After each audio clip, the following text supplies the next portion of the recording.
So, good day everyone.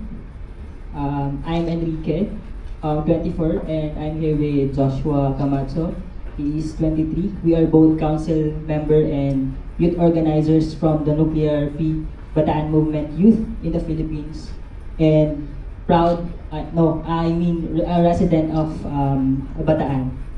First, it's truly an honor to be here with fellow advocates from across the Asia Pacific region, all united by a shared vision, a nuclear-free future. We want to sincerely thank Sato-san and the entire NAF family.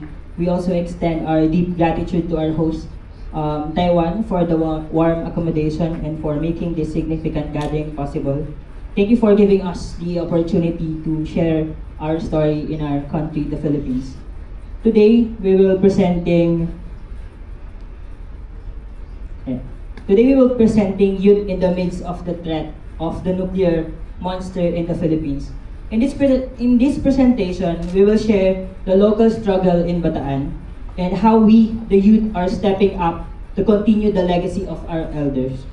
Personally, this is a deeply meaningful cause. My father was once a youth activist who joined anti-nuclear mobilization in his time.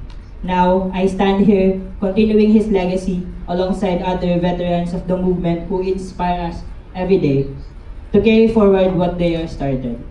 So we will share how young people like us are organizing to resist the revival of nuclear energy in our province, and how we are building a movement rooted in hope, resistance, and solidarity.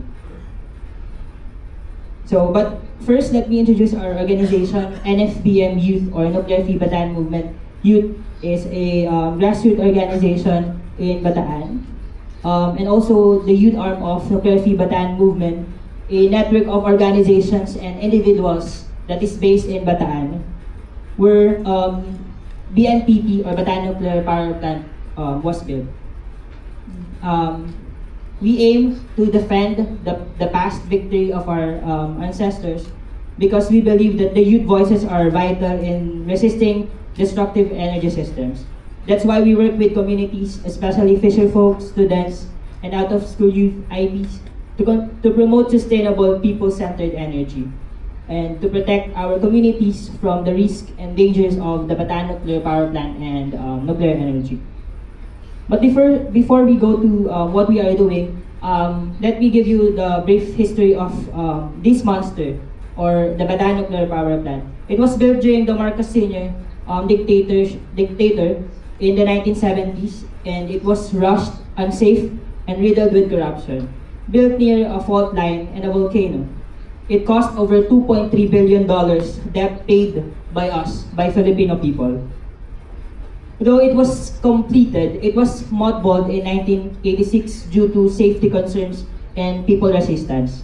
During the martial law of Marcos Sr., veterans, students, elders, mother, father, workers in different sectors, especially environmental advocates, have fought by conducting different mobilizations and awareness campaign to ensure that the BNPP is permanently dismantled. And one of the significant events was the Huelga ng Bayan, or People's Strike, that happened on June 20, 1985. Actually, next month is it is the 40th anniversary, and today it remains a symbol of failed energy policy and injustice.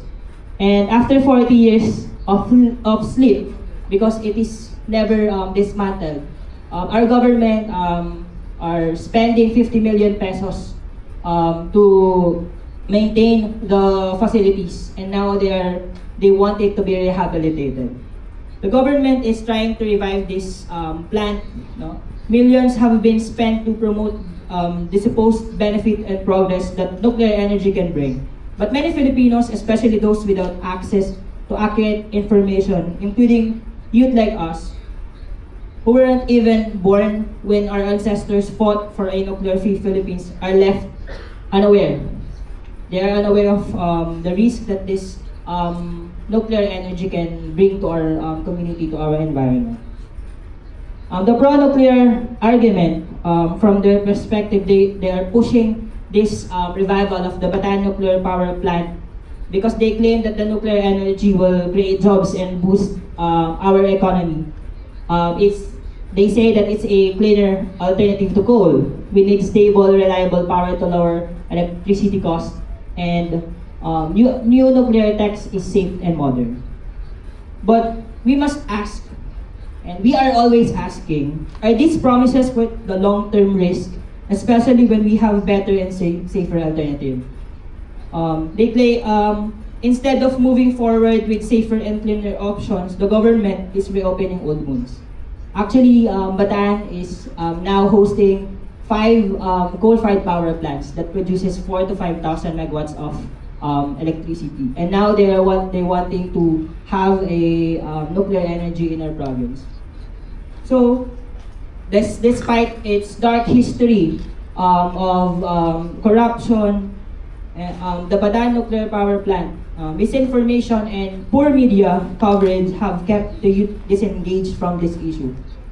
Under the current administration, Bongbong Marcos, our president right now is unfortunately the son of the dictator who built this monster in our province. They are reshaping our history and saying that the time of his father is a golden era. It boosts our economy, but in fact, they put us in a large debt that we Filipinos are suffering right now, and they spent millions also to spread awareness about the positive use of this nuclear energy. And because of that, we are here right now in this forum and in our province to push for anti-nuclear movement. And now to share what the youth in Bataan are doing to resist the revival of the Bataan nuclear power plant, I'll pass the floor to Josh. Okay, thank you, Bren, for the brief introduction of mine. So, again, my name is Joshua Ivan Camacho, also from the Bataan also. Okay, I will be the one to report or present the remaining slides. So, the anti-nuclear reality, our response. Our stand is firm. We say no to reopening of the Bataan nuclear power plant. It's unsafe, outdated, and built on dangerous ground. There is no plan for waste and no justice for past corruption. We believe that clean energy must be safe, just, and democratic, not imposed through fear and misinformation. Nuclear energy is not the answer, so we demand the real solutions.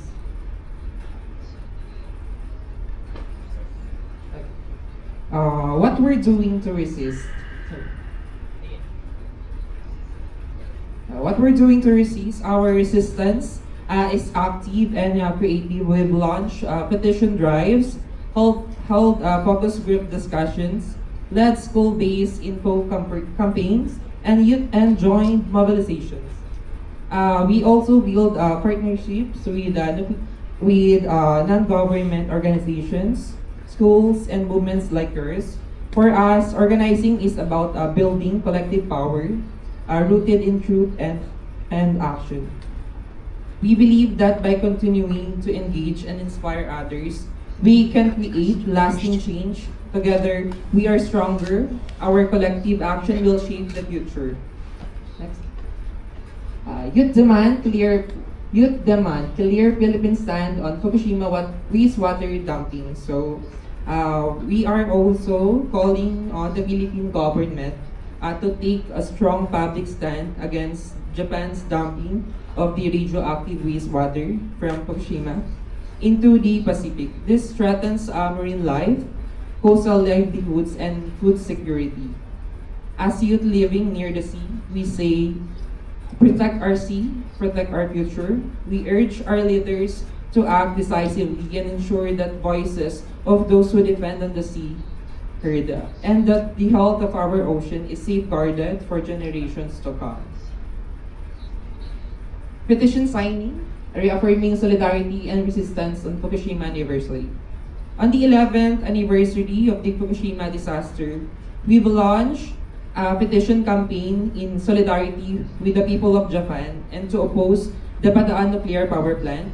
We remember Fukushima not only as a tragedy, but also as a warning and a call to act. Our message is clear: never again.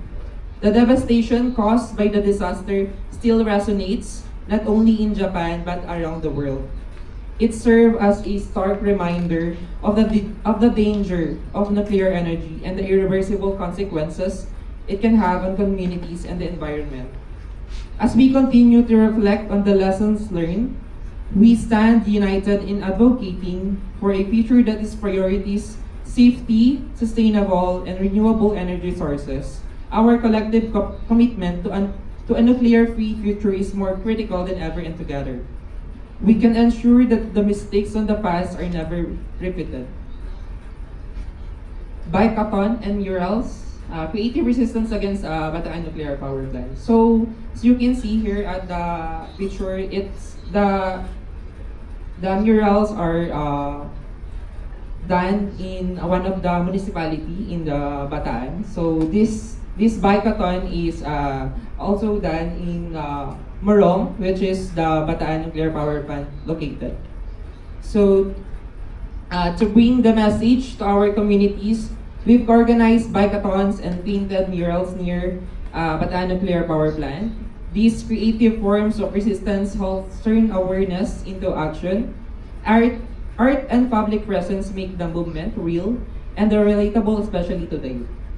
By using these dynamic forms of expression, we're able to engage people in the way that feels personal and tangible.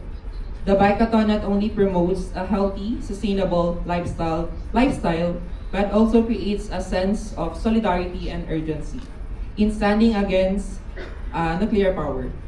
Meanwhile, the murals serve as powerful visual reminders that the fight for a nuclear-free world is not just a political issue, but a cultural and social one. This initiative inspire conversation, build connection, and ultimately energize our collective pursuit of a safer, more sustainable future for all. So we also doing a NUX 101. It is a discussion and educational discussion about the impacts of the nuclear power plant in our province. So NUX 101, educating youth resisting nuclear threat. Education is one of our strongest tools. Through NUX 101 sessions, we teach youth about the dangers of nuclear energy and war and how they intersect with the climate crisis. These sessions empower us to make informed decisions and strengthen our resolve to build a nuclear-free world.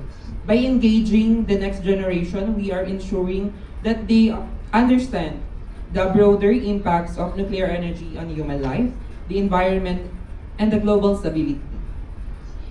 Informed youth are equipped to challenge the status quo and advocate for policy that prioritizes sustainability and peace. As the world faces increasingly urgent climate challenges, it's crucial that we foster a global movement committed to renewable energy and disarmament. And this session are helping to build the momentum for safer, more peaceful future. A call to action from youth to the region. As Filipino youth, we're part of a larger Asia-Pacific resistance. We dream of a future that's just, safe, and free from nuclear threats. We call on you guys, our allies in the region, to stand with us. Together, let's push for a sustainable energy future built in truth, safety, and solidarity. Thank you very much. Maraming salamat po.